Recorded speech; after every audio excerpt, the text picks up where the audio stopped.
I was never meant to write this.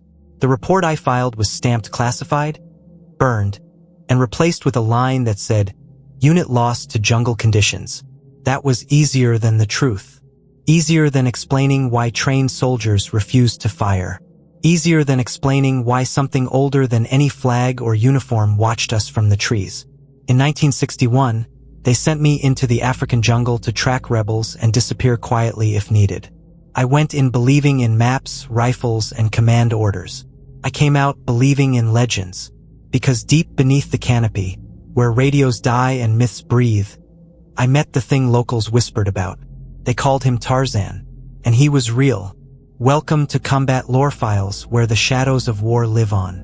Hit subscribe and get nightly drops of stories like this. They never told us what we were really walking into, only what they wanted erased. That I am writing this the way I remember it, not the way it appeared in the after-action report, because the report lied by design, wrapped in clean language and stamped approvals, while the truth rotted somewhere beneath layers of jungle soil and forgotten names. My name doesn't matter anymore. In 1961, I was an infantryman attached to a quiet operation that didn't officially exist, sent into the heart of Central Africa during the collapsing years of empire, when maps were being redrawn faster than graves could be filled. We weren't told who we were fighting exactly. Rebels, they said. Bandits. Dissidents. Words that meant nothing once the jungle closed around you. The orders came down vague and deliberate. Locate missing patrols, suppress hostile movement, investigate reports of jungle interference. That last phrase was spoken once, without explanation, and never repeated. We were told not to ask questions, just to move. The jungle answered before command ever did. The moment we disembarked from the transport trucks, the air hit us like wet cloth pressed to the face, thick with rot, sap, and something metallic underneath. Sweat started before we took our first step. Radios crackled, then fell quiet, as if the trees themselves were swallowing the signal. The canopy above was so dense that daylight arrived filtered and sickly, a permanent green dusk. I remember thinking it felt less like entering terrain and more like stepping into a mouth. We moved in staggered file, rifles up, boots sinking into black soil that smelled of decay and old rain. No birds, no insects, not even wind, just the sound of our own breathing and the soft clack of gear, which felt obscenely loud, like we were announcing ourselves to something patient. Our lieutenant kept checking his compass, tapping it twice, frowning as the needle wobbled, then settled, then wobbled again. He didn't say anything, but I saw it in his jaw, the same look men get when something familiar stops obeying rules. The local guides we'd hired refused to go past a certain point, marking the line with a crude charm made of bone and vine. One of them whispered something in his language and made a sign against evil. Our interpreter hesitated before translating, then said the jungle beyond was claimed. Command laughed it off over the radio when we reported it. Superstition, they said. Push forward. So we did. Hours passed with no contact, no signs of the enemy we were supposedly hunting, only evidence of absence that felt deliberate. Old campsites stripped clean, fire pits cold but recent, boot prints that began and then simply stopped, as if whoever made them had lifted straight up into the trees. One of the men joked about ghosts. No one laughed. The jungle pressed closer the deeper we went, vines snagging packs, thorns tearing fabric, branches bending back into place the moment we passed, erasing us. I had the creeping sensation we were being studied, not stalked, like animals penned inside a massive, living enclosure. Every few minutes, I caught movement in the corner of my eye, too fast, too high, but when I turned, there was nothing except leaves swaying gently, though there was still no wind. By late afternoon, the fog rolled in without warning, thick and white, clinging low to the ground and rising just enough to obscure our boots. Visibility dropped to a few meters. The lieutenant ordered a halt and perimeter. We set up camp fast, too fast, nerves tight, fingers close to triggers. The jungle didn't darken like normal places do. Night didn't fall. It arrived, sudden and complete, swallowing the last traces of color. Flares were forbidden unless we made contact. Light attracted attention, command said. From who, they never clarified. As night settled, the silence grew heavier, so dense it felt like pressure on the ears. Even the men who usually couldn't shut up kept quiet, listening. Somewhere far off, a branch snapped, then another higher up than any man should be able to climb that fast. I told myself it was monkeys. I had fought in places where telling yourself lies was the only way to stay functional. But this felt different. This felt intentional. We rotated watch in pairs. When it was my turn, I sat with my back to a tree that felt warm despite the cool air. Rifle across my knees, sweat drying into salt on my skin. The radio beside me hissed with low static, cycling through frequencies without instruction, as if searching for something. I remember the smell most clearly, that deep, sweet rot mixed with iron, like blood washed thin by rain. Somewhere above us, leaves rustled slowly, rhythmically, as if something heavy was shifting its weight from branch to branch. Not jumping, not running, moving with purpose. I strained my eyes upward, but the canopy swallowed everything beyond a few feet. Then came the sound that ended any illusion of emptiness.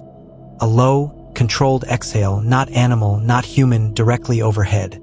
My stomach dropped. I tightened my grip on the rifle, pulse hammering so loud I was sure it would give me away. I scanned left, right. The other sentry across the clearing met my eyes, his face pale, his mouth slightly open. He had heard it too. We didn't speak. Above us, something moved again, slow and deliberate, branches bending without breaking, leaves parting just enough to suggest mass without revealing shape. Training screamed at me to challenge, to identify, to light it up. Instinct screamed louder to stay still. Whatever it was hadn't attacked. It was observing. Minutes dragged by. The sound faded, retreating deeper into the canopy. Always above, never touching the ground. When dawn finally bled through the trees, gray and exhausted, we found no tracks, no broken branches, nothing to prove what we'd heard. Just one thing, our perimeter had been rearranged. Rifles moved, packs stacked neatly, a machete planted upright in the soil at the center of camp, blade clean, handle wrapped in vine. No alarms had been triggered. No one had woken. The lieutenant stared at it for a long time before ordering it removed and logged as local interference. He wouldn't meet our eyes. We thought the jungle was empty. That illusion shattered the first night we heard something moving above us. The jungle does not attack at first. It rearranges you. Morning after that first night came without relief. The light thin and gray, barely strong enough to convince us the sun still existed beyond the canopy. No one spoke while we packed up. Men avoided looking at the spot where the machete had stood, as if acknowledging it might invite its owner back. Orders came down to continue the sweep, push deeper, find the missing patrols, restore control. Control was a word that still sounded meaningful to men who hadn't yet understood where they were. As we moved out, I noticed something subtle but wrong. The jungle no longer felt indifferent. It felt attentive. Every step seemed measured against something unseen. Every sound answered by a pause too deliberate to be natural. Within the first kilometer, we found the boots. They hung from a thick branch 20 feet above the trail. Laces knotted carefully, toes pointing downward like a marker. They were regulation issue. One left, one right. Mud still caked in the treads. Dog tags dangling from the lace holes, clinking softly when the leaves shifted. No blood, no sign of struggle, just absence. The lieutenant ordered them cut down and logged as psychological warfare. No one asked how rebels had climbed that high without disturbing the surrounding branches. We pressed on. An hour later, we came across a rifle lying across the path, positioned perfectly perpendicular to our direction of travel, bolt removed and placed neatly beside it. The weapon had been snapped in two at the stock, the break clean and precise, like it had been tested and found wanting. That wasn't sabotage. It was a message. The porters began murmuring then, their voices low and urgent, eyes darting to the trees. One dropped his load and refused to pick it back up. Through the interpreter, they told us this was the edge of the old boundary, the place where the forest belonged to its guardian. They used a name spoken softly, with respect, one I won't repeat yet because at the time it meant nothing to us. A man of the trees, they said, not a spirit, not an animal, a judge. The lieutenant snapped at them to keep moving. When 2 more porters fled into the undergrowth, abandoning supplies, command's response crackled through the radio, delayed and distorted. "Superstition spreads faster than disease," they said. "Maintain discipline. Continue the mission." The radio cut out mid-sentence, replaced by a hollow hiss that sounded uncomfortably like breathing. As the day wore on, the signs escalated. We found antelope carcasses split open with impossible strength, rib cages pried apart, organs removed with care and placed beside the bodies, untouched by scavengers. No bite marks, no feeding, just inspection. Later, birds fell from the canopy mid-flight, necks snapped clean, landing at our feet as if dropped intentionally.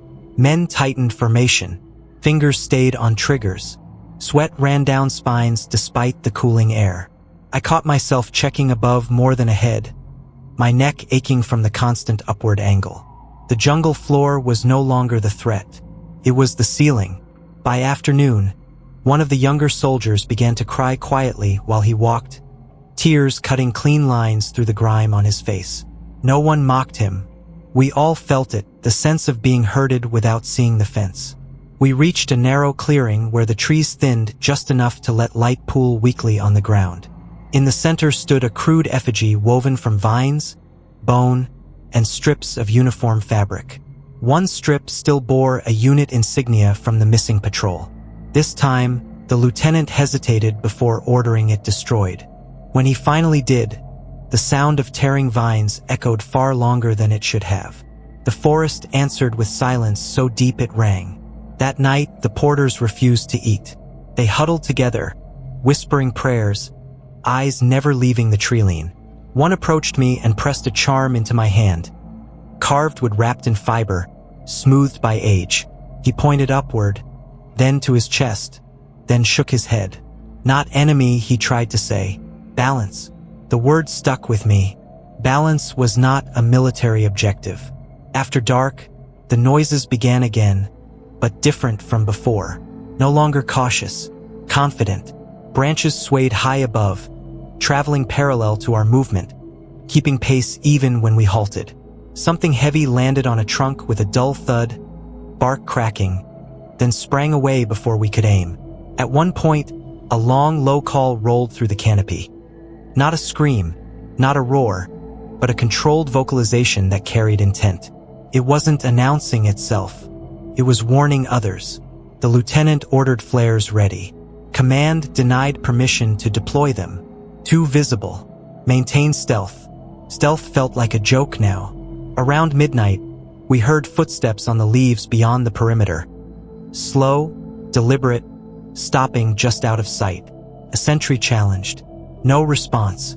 The footsteps circled once, twice, then stopped directly behind him. When we turned our lights on, he was standing alone, rifle missing from his hands, eyes wide, breath shallow.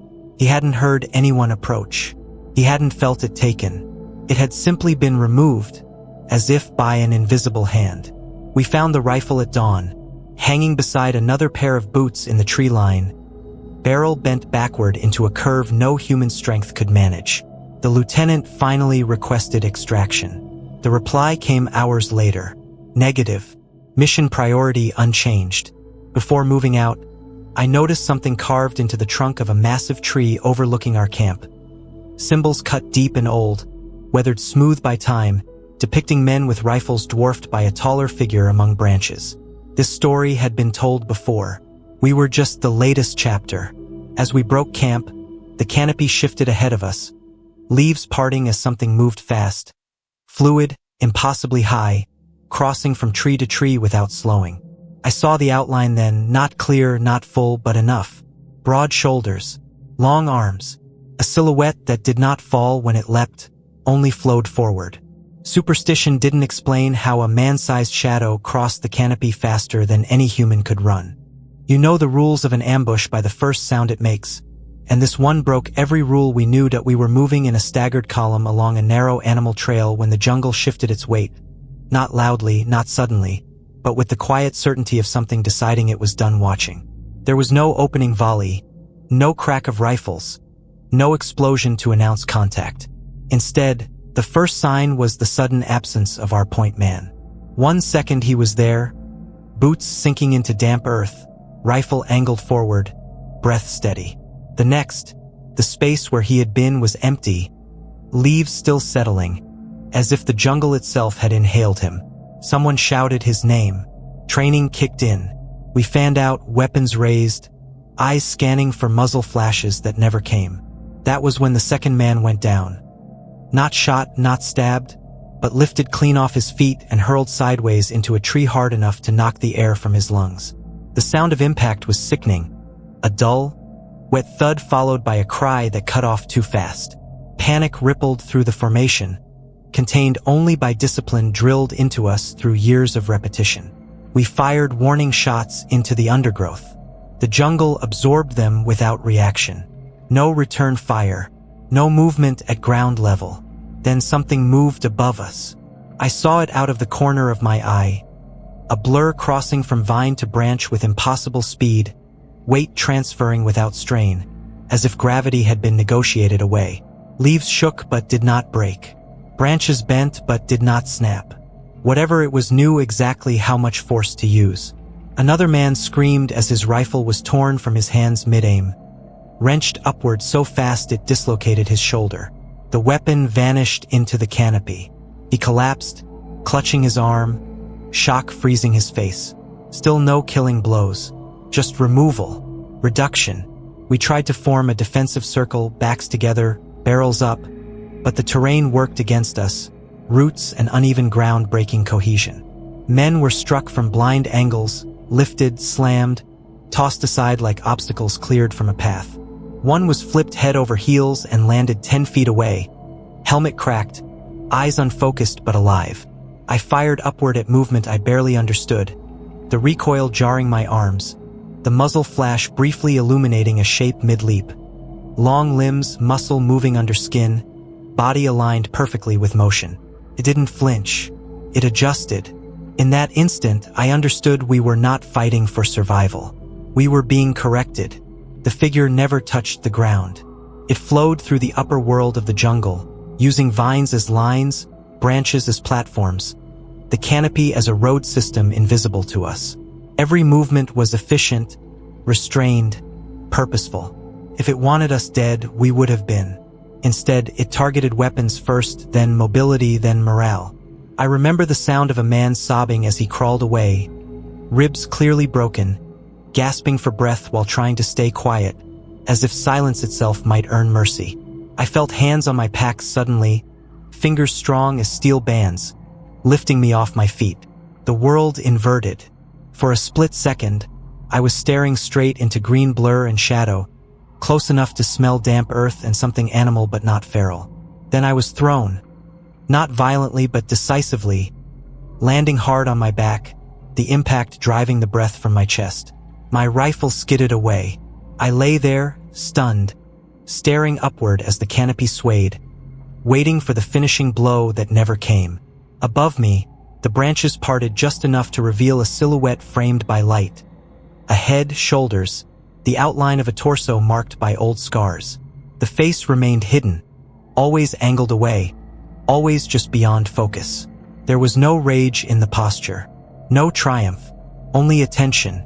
I felt examined, measured, found lacking, then dismissed. The pressure of presence lifted, replaced by silence so abrupt it rang. The jungle settled. The ambush ended as cleanly as it began. No bodies, no blood pools, just broken men scattered along the trail, weapons missing or destroyed, radios crushed into useless fragments. We regrouped slowly, hands shaking, voices low. The lieutenant tried to issue orders, but his authority sounded thin, strained. We accounted for everyone twice. One man was still missing, the point man, the one taken first. We searched until dusk, calling softly, listening for any response. Nothing. The jungle refused to give him back. We established a perimeter more out of habit than belief. No one slept. Every snapping twig sent hands to grips. Just before dawn, a shape emerged from the treeline. Several rifles came up at once, fingers tightening. The figure stumbled forward and collapsed into the clearing. It was our missing man. Alive, barely. His uniform was torn, boots gone, skin marked with deep bruises and vine burns, but no lethal wounds. He was shaking uncontrollably, eyes unfocused, lips moving soundlessly. When he finally spoke, it came out in fragments, broken by sobs. He said he had been carried through the trees like a child, held with crushing strength that never tightened enough to kill. He described being shown things, ruined camps, old bones, rusted weapons swallowed by roots, places where soldiers from different wars had died without ever understanding why. He said the figure stopped and looked at him once, really looked, then placed him back on the ground and pushed him toward our camp before vanishing upward. "It let me go," he kept saying over and over, as if repeating it might make sense of it. Command's response to our report was delayed and dismissive. Stress reaction, hallucination, non-hostile intimidation tactics, maintain operational posture. None of those explanations explained restraint. Rebels don't spare armed enemies after overpowering them completely. Animals don't disarm and release prey. Whatever we had encountered operated by a different logic, one that did not include conquest. As the sun rose weakly through the canopy, illuminating the damage done to us without spilling a single drop of blood, I felt a cold understanding settle in my gut. We weren't targets. We were trespassers being warned. When we found one of our men alive, terrified and spared, we realized this wasn't an enemy trying to win a war. There are places where war never arrives, not because it cannot reach them, but because it is not permitted to stay. We reached the village just after midday, following a narrow river that cut through the jungle like a vein, its water dark and slow, reflecting the canopy in broken fragments. From a distance, the settlement looked abandoned. No smoke, no movement, huts half hidden behind trees. But as we approached, figures emerged quietly from doorways and shadows, watching us with calm, unafraid eyes. No weapons were raised against us. No alarms sounded. It was unsettling in a way gunfire never is. These people had not fled from soldiers, which meant they either trusted something more than us or feared something else entirely. The huts were old but intact, the ground swept clean, crops growing in careful rows. There were no signs of recent fighting, no bullet scars, no graves at the edge of the clearing. The war had gone around this place, like water flowing around a stone. An elder stepped forward, his hair white, skin marked with lines that spoke of age and memory rather than hardship. He looked at us not with hatred, but with the weary patience of someone watching a familiar mistake repeat itself. Through the interpreter, he asked why we had come.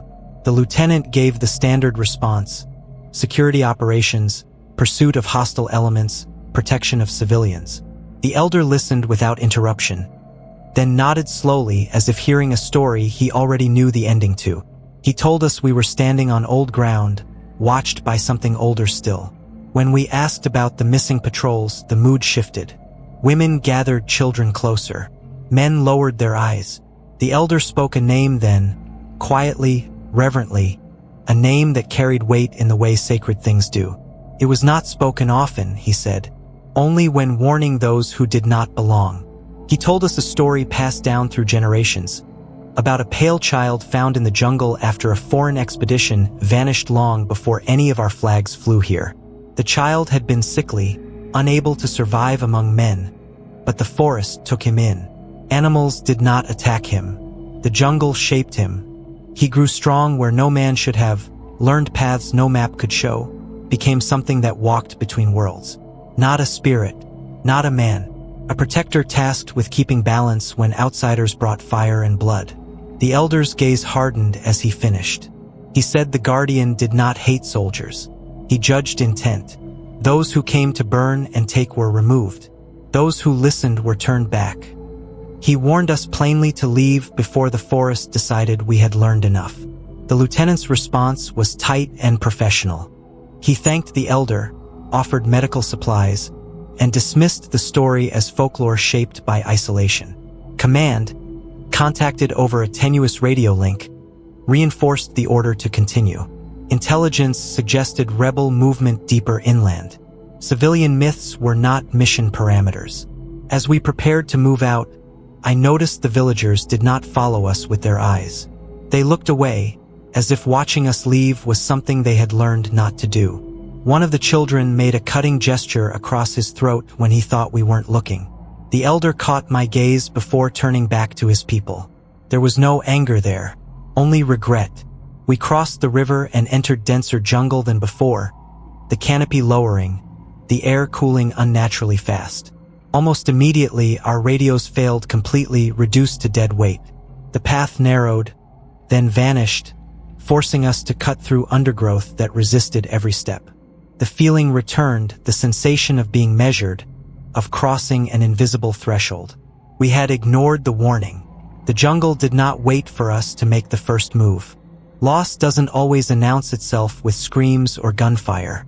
Sometimes it happens in the space between breaths. We were moving single file through a corridor of vines so tight our shoulders brushed damp leaves on both sides when the jungle reached in and removed one of us as cleanly as a thought leaving the mind. No shout, no struggle. One moment Corporal Hayes was directly ahead of me, muttering about footing, his pack swaying with each step. The next, the vines parted and snapped back together, and he was gone. I didn't even hear him inhale. I stopped so hard the man behind me nearly collided with my back. His name passed down the line in a whisper that carried more fear than any scream could have. We froze, rifles raised, eyes scanning every layer of green. There were no broken branches, no dragged earth, just a faint sway high above, vines still trembling as if disturbed by something heavy that had already moved on. The lieutenant ordered silence, then pursuit, against every instinct screaming that following was exactly what we were being invited to do. But leaving a man behind wasn't an option any of us could live with. We advanced cautiously, tracking disturbances so subtle they felt imagined. Leaves bent the wrong way, bark scraped smooth by contact, faint impressions where feet had never touched the ground. The path led us downhill, the jungle thinning unnaturally fast until the trees opened into a bowl-shaped depression choked with fog. Stone shapes emerged from the mist as we descended, blocks, columns, broken walls half swallowed by roots thicker than oil drums. Ruins. Ancient, deliberate, nothing like the villages we'd passed. The air changed the moment we stepped among them. Cooler, heavy with the smell of wet stone and age. This place had been claimed long before any modern conflict. We spread out instinctively, boots echoing softly against stone. The sound wrong in a jungle that had learned to eat noise. Moss covered everything, but beneath it were carvings worn smooth by centuries. Figures of men with spears, animals twisted into symbols, shapes climbing trees that rose into the sky. It felt like standing inside a memory that didn't belong to us. That was when I heard breathing again. Not close, not far, steady and controlled, echoing faintly between the stones. We moved toward it, weapons trained upward as much as forward. Then I saw him. He stood atop a collapsed wall, framed by vines and filtered light, no longer a shadow but a man, if that word still applied. His skin was pale beneath layers of grime and scar tissue, muscles corded and efficient, every movement economical. Old wounds marked him, healed badly, cut and burned scars overlapping as if violence had brushed past him across decades without ever finishing the job. He wore no uniform, only remnants, strips of fabric from different eras tied together for function rather than modesty. His hair was long, bound back with fiber. His eyes were what held me, not wild, not hateful, focused, calm, evaluating. He didn't speak. He didn't threaten. He watched us the way an adult watches children playing with sharp objects. Alert, unimpressed, ready to intervene if needed. Somewhere above us, something shifted, then something else, subtle movements answering his presence. He wasn't alone in the way we understood being alone. Hayes was there too, seated against a stone slab, wrists bound with vine, alive, shaken, eyes darting between us and the figure above. He wasn't injured beyond bruises and shock. The figure glanced at him briefly, then back to us, as if reminding us this was a choice, not a rescue. The lieutenant shouted commands, demanded identification, authority, compliance. The words echoed uselessly off stone. The man did not respond. Instead, he moved. One step carried him from the wall to a hanging vine. Another brought him across the clearing without touching the ground. He landed silently between us and Hayes, close enough that I could see the scars clearly now, the lines of muscle under skin hardened by survival rather than training. He raised one hand, palm open, a universal signal. Stop. None of us fired. I don't know who made that decision. It simply happened. He reached down and snapped Hayes's bindings with a twist of his fingers, then nudged him toward us with surprising gentleness. Hayes stumbled forward, nearly collapsing into our arms. The man stepped back, reclaiming space, eyes never leaving our weapons. Then he did something that chilled me more than violence would have. He knelt and pressed his hand flat against the stone floor. Around us, the jungle answered. Vines tightened, roots shifted, stone groaned softly as if settling.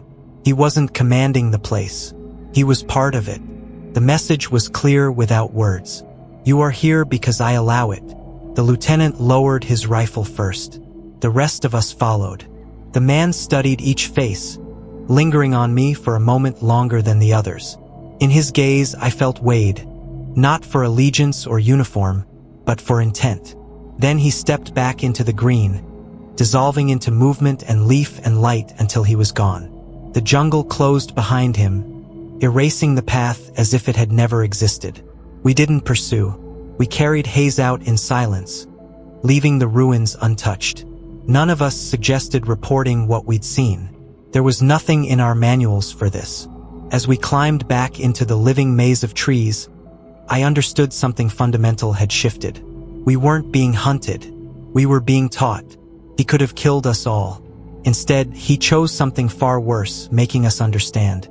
Names are weapons, and the jungle man did not need one, but by the time we understood him, we had already given him many. We did not intend to see him again so soon. After the ruins, command insisted we establish a forward position and await reinforcement, as if static lines meant anything in a place that refused to stay still. Hayes was evacuated under the label of combat shock. His testimony quietly disassembled into symptoms and stress responses. The rest of us were ordered to remain operational. No mention was made of the ruins. No mention was made of the man. But the jungle had already decided otherwise. That evening, as we fortified a shallow clearing with more ritual than confidence, the air changed again. Not with threat, but with presence. It announced itself through absence first. Insects fell silent. Leaves stopped rustling. Even the river nearby seemed to slow. Then he was there, not stepping into view so much as resolving out of the environment, like a pattern you only notice once it's complete. He stood at the edge of the light, where fire faded into green-black shadow, unarmed, posture relaxed but ready. No challenge was issued, no weapon raised. We watched him. He watched us. The standoff felt less like confrontation and more like a meeting delayed by misunderstanding. He crouched and drew his finger through the dirt, clearing away leaves to reveal stone beneath. Flat, carved, old. He gestured for us to look. Hesitant, we approached. Beneath the soil were images worn smooth by time. Men in uniform firing into huts, villagers bound at riverbanks, bodies sinking into dark water weighted with stones. Not art. Record. He moved again, brushing aside more earth, revealing another panel. Different uniforms now, older rifles, the same acts repeated. He pointed to each carving in sequence, then to us, then to the jungle. The meaning settled heavy and undeniable. This place remembered what men tried to forget. He wasn't showing us myth. He was showing us precedent. He stood and moved through the clearing, stopping at specific trees, placing his hand against bark marked by old scars. Bullet grooves grown over, burn marks swallowed by new growth. At one tree, he pressed his forehead briefly to the trunk, eyes closed, a gesture that felt like mourning. I understood then that he did not defend territory the way nations do. He defended pattern. He intervened when violence tipped too far, when balance broke and the jungle began to drown in blood. Soldiers came. Soldiers went. Flags changed. The behavior stayed the same. He had learned us the way we study animals, by repetition. He stopped and faced us fully for the first time. Up close, his age was impossible to place. Lines etched his face not from years but from weather, from strain, from survival lived hard and constant. He tapped his chest once, then the ground, then swept his hand outward. Not mine, not yours. This, the place, the system that allowed life to continue after men finished destroying each other. One of our medics stepped forward, slowly, holding out a canteen in open hands. The man considered it, then took it, sniffed, drank sparingly, and returned it. Exchange acknowledged, trust measured.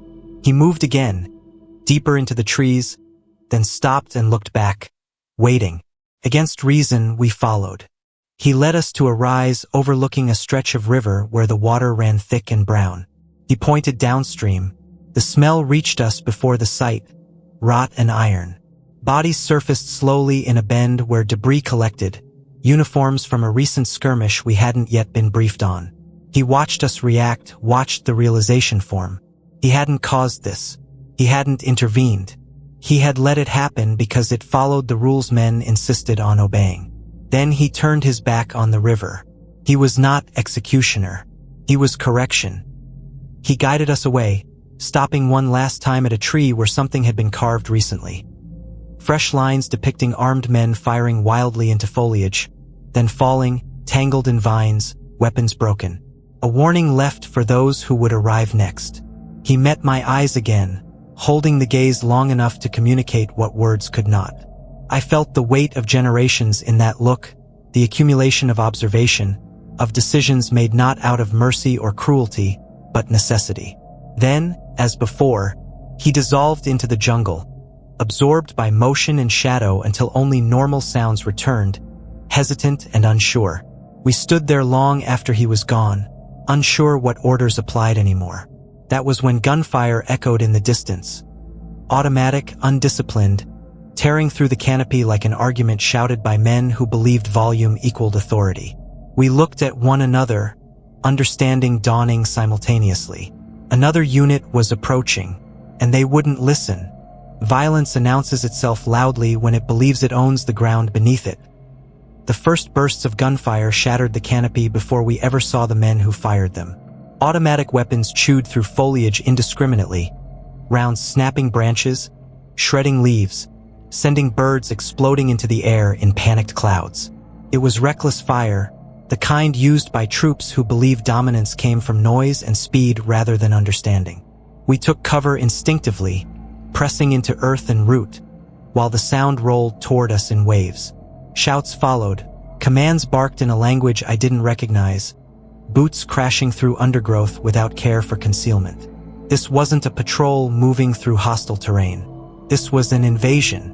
We tried to signal them, firing flares despite standing orders, shouting warnings that dissolved uselessly into the green. They didn't slow. They didn't listen. They never even saw us. The jungle took them first. The lead element disappeared into a pit camouflaged with leaves and rotten wood, dropping into darkness with screams cut short by impact. The men behind them surged forward, firing blindly into trees, bullets ricocheting uselessly off stone and thick trunks. Vines snapped taut around ankles and wrists, yanking men off their feet, hoisting them upward until they dangled helplessly, weapons falling away. Spikes fashioned from hardened wood drove up from concealed holes, impaling legs, pinning bodies in place without killing, immobilizing rather than executing. Panic set in fast. Discipline evaporated. Orders overlapped and contradicted. Firing intensified, rounds tearing into anything that moved, including their own men as silhouettes crossed lines of fire. The jungle answered with precision. Branches fell exactly where men stood. Roots shifted underfoot at the worst possible moments. A soldier slipped while sprinting and slid straight into a narrow ravine hidden by shadow, his scream echoing once before silence swallowed it. I saw Tarzan then, not arriving, not emerging, but acting, as if he had been waiting for permission that never needed to be given. He moved through the chaos with terrifying clarity, every motion purposeful, economical. He never stopped. He never hesitated. He used the jungle as an extension of himself, rebounding off trunks, swinging through gaps that shouldn't have supported his weight, landing among armed men with enough force to shatter ribs without killing. Rifles were torn away and broken against stone. A machine gun was ripped from its mount and hurled into a tree hard enough to bend its barrel into a useless curve. He struck pressure points, joints, spines, dropping men instantly but leaving them alive, broken and screaming in the dirt. It wasn't combat. It was enforcement. At one point, a soldier fired directly at him at close range. Tarzan twisted midair, using the shooter's own momentum to redirect him into another man, both crashing into a snare that cinched tight around their torsos, hoisting them upside down. He disarmed a third by snapping the man's forearm with a sharp, controlled blow, then shoved him backward into a nest of thorns that tore flesh but avoided vital points. Every action carried intent. No wasted movement, no anger, just correction applied with overwhelming competence. The rival unit tried to regroup, pulling back toward the river, but the jungle had already closed the exits. Fallen trees blocked paths that had existed minutes earlier. The riverbanks collapsed under sudden weight, sending men tumbling into water thick with mud and submerged roots that trapped limbs like hands. I watched one soldier struggle to swim, only to be pulled under by a vine looped around his ankle, held until his thrashing slowed, then released so he could surface coughing, alive, terrified, broken in spirit. Tarzan stood at the edge of the clearing, elevated above the chaos, eyes tracking everything at once. He intervened only where necessary, allowing the jungle systems to do most of the work. When a man tried to flee by climbing, Tarzan appeared above him, blocking the path with silent authority. The man froze, weapon clattering down through leaves. Tarzan nudged him back toward the ground, then vanished, letting the forest finish the lesson. The entire engagement lasted minutes, felt longer only because fear stretches time. When the last weapon fell silent, the jungle stilled abruptly, as if a switch had been thrown. No more movement, no more cries, just the sound of wind returning cautiously, testing the air. Survivors lay scattered, alive but utterly defeated, pinned by roots, tangled in vines, trapped in positions that made escape impossible without assistance they no longer expected. Tarzan walked among them once, scanning, ensuring balance had been restored. He did not touch those who could no longer fight. He did not finish anyone.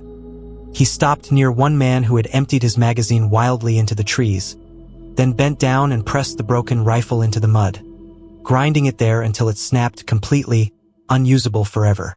The message was unmistakable. This ends now. Then he looked toward us, not accusing, not seeking approval, simply acknowledging witnesses. He raised his hand once, palm outward, the same gesture as before. Stay, learn. Then he was gone, swallowed by the canopy, leaving behind silence and the aftermath of human arrogance corrected by something older and more patient than any army. We did not pursue. We did not speak. We stayed hidden until night passed and the first gray light crept back into the world. When we finally moved, carefully stepping around broken men who stared at us with hollow eyes, we counted bodies out of habit. There were none, only survivors who would carry the memory longer than scars. By dawn, the jungle was silent again, and we were the only ones left alive. Some battles don't end with victory or defeat.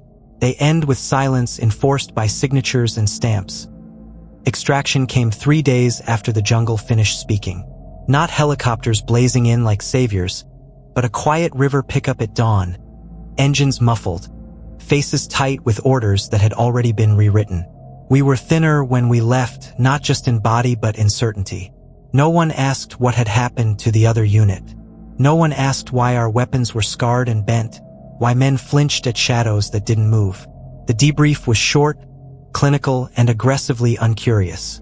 A senior officer read from a prepared statement, his eyes never leaving the page, explaining how tropical disease, navigational error, and desertion had compromised the mission. We were instructed to agree. We did, because disagreeing would have required explaining something that did not fit inside language command was willing to acknowledge. The ruins were never mentioned. The carvings were dismissed as erosion patterns. The village was listed as uninhabited. Hayes was transferred stateside and medically retired within weeks. I never saw him again. The rest of us were scattered to different postings, different continents, separated so thoroughly it felt intentional. Silence works best when no one shares it. Years passed. Wars shifted. Flags changed. I built a life that looked normal from the outside. Routine, service, family, the quiet accumulation of years. But the jungle never left me. It surfaced in dreams where branches bent without breaking, where eyes watched from above without malice or mercy. I stopped reading headlines about Africa, stopped watching documentaries that mentioned unexplored regions. Some doors are safer left closed once you know what's behind them.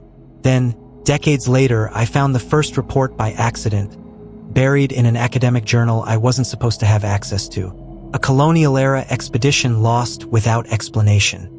Survivors claimed their weapons were taken, not destroyed, and that a man moved through trees faster than horses could run.